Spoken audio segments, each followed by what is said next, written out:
La radio en la patrulla lanzó un eco metálico y seco, cortando la quietud pesada de la madrugada. Eran aproximadamente las 2:30 de la madrugada cuando la voz por el micrófono anunció con tono urgente. Unidad 307, ¿copian? Tenemos un 1016, reportan gritos y posible violencia doméstica en la colonia Catepec. El oficial Ramírez soltó un suspiro, resignado, mientras se ajustaba el chaleco antibalas. Alzó la vista y vio a su compañera, la oficial Castillo, aún novata en la zona y con apenas 3 meses patrullando a su lado. Otra pareja peleando, murmuró ella, con voz inquieta. ¿Crees que sea grave? Ramírez negó con la cabeza, intentando ocultar el cansancio. Seguro que no. Estas colonias son un infierno, pero a estas horas solo suele ser ruido y gritos. Mujeres llorando, esposos violentos. Lo de siempre. La patrulla arrancó, avanzando por las calles oscuras y silenciosas. La luz mortecina de los postes parpadeaba con un ritmo irregular, como si intentaran advertir sobre algo oculto en las sombras. Las casas, construidas con bloques grises y techos de lámina, parecían dormidas bajo el manto pesado de la noche. Las rejas oxidadas crujían suavemente con el viento frío que recorría el barrio. Al llegar a un callejón estrecho, frente al número 24, los oficiales notaron que la puerta principal estaba abierta de par en par. Un par de vecinos, ancianos y taciturnos, se encontraban al borde de la acera, sus rostros apenas visibles bajo la luz mortecina. Habían sido ellos quienes alertaron a la policía.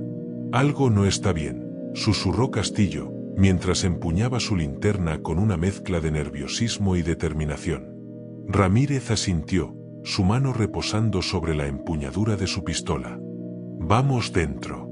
El silencio que los recibió al cruzar el umbral era denso, casi palpable. No era el silencio común de la noche, era un silencio que pesaba, que hacía vibrar la piel. Un foco parpadeaba en la sala, proyectando sombras erráticas en las paredes, que parecían moverse con vida propia. Un olor metálico, a sangre seca y humedad, impregnaba el aire. Las manchas oscuras se extendían desde las paredes hasta el suelo, formando riachuelos que aún parecían frescos. En la pared colgaba un retrato familiar, torcido y partido por una grieta que atravesaba el rostro sonriente de una mujer joven. Castillo apenas pudo contener un grito cuando la linterna iluminó una figura caída en el suelo. Era ella, la mujer del retrato, con la garganta desgarrada y los ojos abiertos en un grito silencioso, como si hubiera visto algo inimaginable en sus últimos momentos. Ramírez permaneció firme, ordenando con voz calmada pero firme.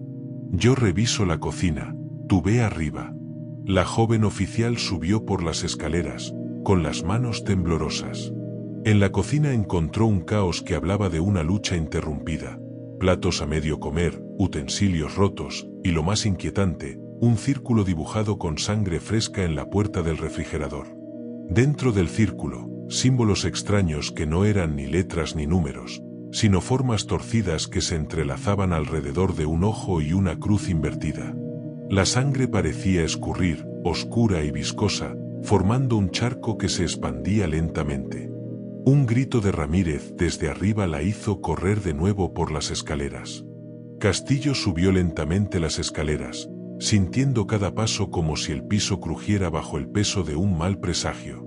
Al llegar a la habitación infantil, un frío helado le recorrió la espalda. Las paredes estaban manchadas con algo oscuro y pegajoso, como si la desesperación misma se hubiera impregnado en ellas. En la pequeña litera yacían 2 cuerpos de niños, apenas cubiertos por mantas desordenadas. El mayor, un niño de unos 7 años, tenía el cráneo destrozado, una herida tan precisa que parecía obra de una mano experta. La niña menor presentaba cortes limpios y fríos, como si alguien hubiera utilizado un bisturí para abrirla con precisión casi artística. No había señales de lucha, ni gritos, solo una muerte silenciosa, que helaba la sangre. Ramírez apareció detrás de Castillo, pálido y con el arma desenfundada, apuntando a un rincón oscuro de la habitación. «¡Al suelo!», ordenó con voz firme y autoritaria. Desde esa sombra salió un hombre delgado, el torso desnudo y cubierto de sangre seca. Estaba encorvado, temblando, con la mirada perdida en un vacío profundo. Sus manos estaban hinchadas y sus nudillos desgarrados, como si hubiera arañado la misma pared de su propia locura. ¿Miguel Alcosar?, preguntó Castillo mientras observaba una licencia policial que yacía sobre la cama, cerca del hombre. Miguel no respondió. Murmuraba palabras incomprensibles, repetía una letanía. No son ellos, no son ellos, son cosas, cosas con cara, se reían, me hablaban mientras dormía. Ramírez lo esposó con firmeza y lo levantó del suelo de un tirón, enfadado y agotado. «Estás loco, hijo de tu madre. Vas a pudrirte por esto», gruñó mientras lo conducía escaleras abajo. Afuera, la colonia permanecía en un silencio opresivo. Nadie salió a mirar, nadie gritó, nadie lloró. Solo una anciana cruzaba la calle, rezando sin voltear la mirada hacia la casa maldita. «Ese hombre no está loco», murmuró Ramírez mientras se alejaban. Solo abrió la puerta equivocada. Castillo sintió un escalofrío profundo recorriéndole la columna. La noche parecía cerrarse a su alrededor, como si algo invisible acechara en la oscuridad. Los vecinos comenzaron a agruparse lentamente en las aceras, susurrando entre ellos con miedo contenido, señalando con dedos temblorosos. No era un bullicio común, era el temor que se adueñaba de sus corazones. Los más jóvenes murmuraban rumores sobre Miguel y extrañas invocaciones, mientras los mayores evitaban siquiera mirar la casa. Las miradas que lanzaban eran esquivas y cargadas de una mezcla de horror y repulsión.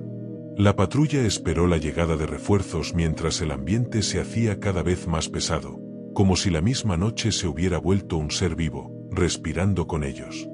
La noche se volvía cada vez más densa dentro de la patrulla. Miguel, esposado y encorvado en el asiento trasero, murmuraba palabras incomprensibles con una voz que parecía no pertenecerle. Castillo y Ramírez se miraban con preocupación, el silencio entre ellos era pesado, como un muro invisible que los separaba de la realidad. De repente, el cuerpo de Miguel se tensó con un movimiento extraño, como el de un animal que presiente la tormenta antes de que caiga el primer trueno. Su cuello se levantó lentamente, y sus ojos se volvieron blancos, carentes de vida. Un hilo de baba oscura comenzó a deslizarse desde la comisura de sus labios mientras una voz gutural y profunda emanaba de su garganta. «Surma el Traacatulia», susurró con un tono que cortaba el aire. Ramírez frunció el ceño y le ordenó con voz firme. «¿Qué dijiste? Contesta». Pero Miguel solo temblaba, sus ojos seguían en blanco y la baba oscura seguía cayendo. De pronto, la radio de la patrulla comenzó a emitir un chirrido agudo, como si captara una frecuencia que no debía existir. Las luces del tablero parpadearon y símbolos extraños aparecieron fugazmente en la pantalla, círculos entrelazados, formas imposibles que parecían moverse incluso después de desaparecer. Castillo apretó los puños, sintiendo como el aire dentro del vehículo se volvía más frío, casi glacial. Su respiración se volvió rápida y superficial, y una sensación de terror empezó a apoderarse de ella. Miguel enderezó su cuerpo con un movimiento lento y reptiliano. Sus ojos, ahora negros y llenos de sangre, la miraron fijamente y una sonrisa macabra se dibujó en su rostro. ¿Quieren saber por qué lo hice? Su voz era ahora profunda, cruel, como un eco antiguo. No fue un arranque ni locura, fue una ofrenda. Ramírez giró la cabeza molesto, pero Miguel ignoró su reproche y siguió hablando, dirigiéndose directamente a Castillo. ¿Alguna vez has sentido algo tan puro que te haga temblar? ¿Algo que toque el alma de un dios oscuro mientras sostienes una garganta tibia entre tus manos? Yo sí. Esta noche fui libre.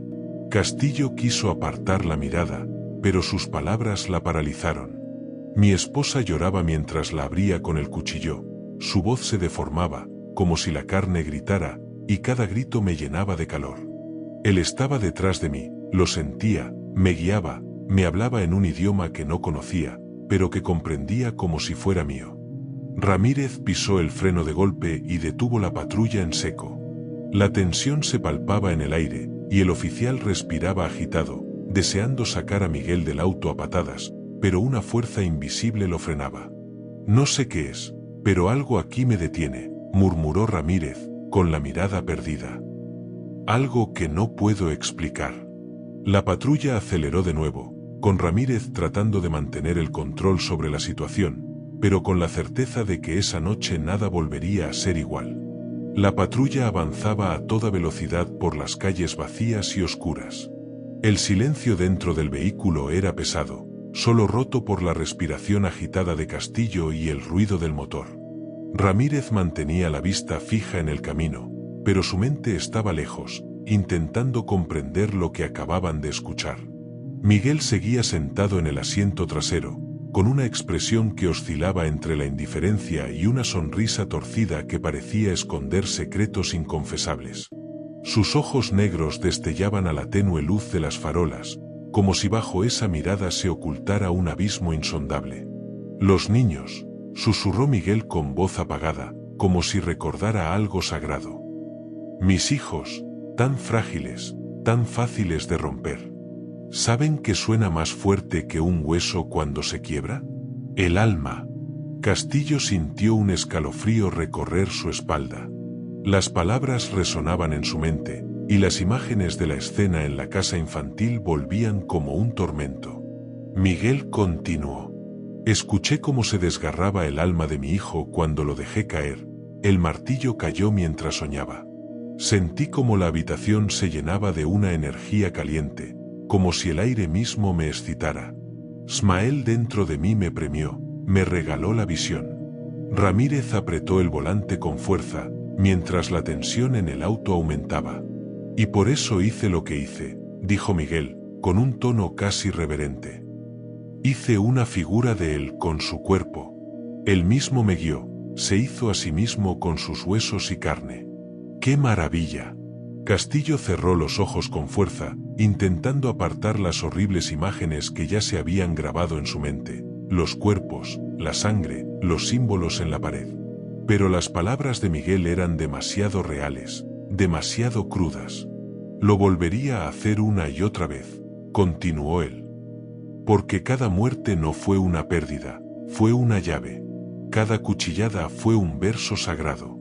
Mis hijos no murieron, fueron mi oración». Ramírez frenó bruscamente de nuevo, pálido y tembloroso, con el arma desenfundada, pero incapaz de disparar. Castillo notó el terror en sus ojos, un miedo que no había visto nunca en él. «¿Qué viste?», preguntó, con la voz apenas audible. Ramírez negó con la cabeza sin responder, pero había algo en su mirada, un abismo oscuro, un terror sin nombre que les había atrapado a los tres.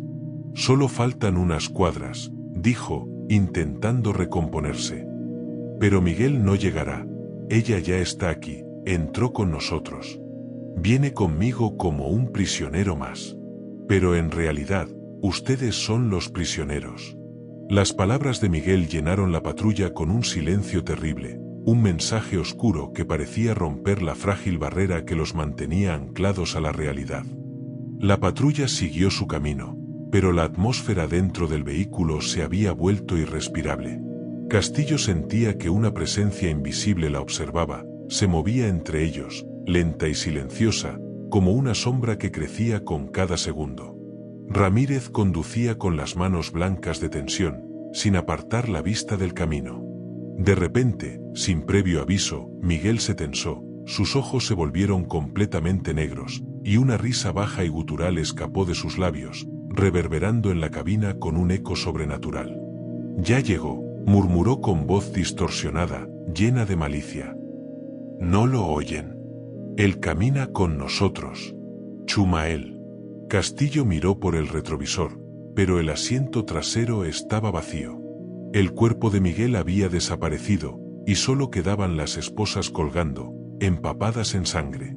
La puerta trasera seguía cerrada, sin señales de violencia ni escape.